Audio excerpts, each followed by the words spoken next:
সমাগত বিধানসভা নিৰ্বাচনক লৈ সাজু হৈছে প্ৰতিটো ৰাজনৈতিক দল আৰু মনোনয়ন পত্ৰ দাখিলৰ পৰীক্ষণৰ পাছত ইতিমধ্যে চৰাইদেউ জিলাৰ সোণাৰী বিধানসভা সমষ্টিত নিৰ্বাচনী প্ৰচাৰ অভিযান আৰম্ভ কৰিছে কংগ্ৰেছ দলে আৰু ইতিমধ্যে দেখা পোৱা গৈছে যে সোণাৰী নগৰৰ মাজমজিয়াত যিসমূহ ব্যৱসায় প্ৰতিষ্ঠান আছে সেই ব্যৱসায় প্ৰতিষ্ঠানসমূহলৈ আহি ইয়াৰ যিসকল ব্যৱসায়ী আছে ব্যৱসায়ীসকলক লগ কৰিছেহি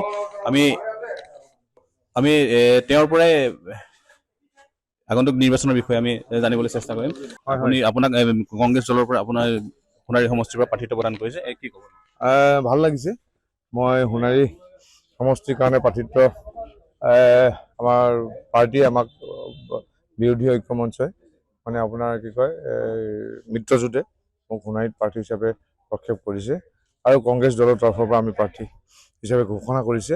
গতিকে এই নিৰ্বাচনত মই এজন সোণাৰী সন্তান হিচাপে মই সোণাৰী নগৰৰ সন্তান, গতিকে এই সোণাৰী নগৰত মই সৰুকালৰ পৰা বিভিন্ন দোকান পোহাৰ বিভিন্ন অনুষ্ঠান প্ৰতিষ্ঠানৰ লগত জড়িত। ইয়াতে আমি স্কুলত পঢ়ি থাকোঁতে চাহ পৰঠা ঘুগুনি বিচাৰি ঘূৰি ফুৰা মানুহ, প্ৰতিখন দোকানে হয়তো জানে চিনি পায়।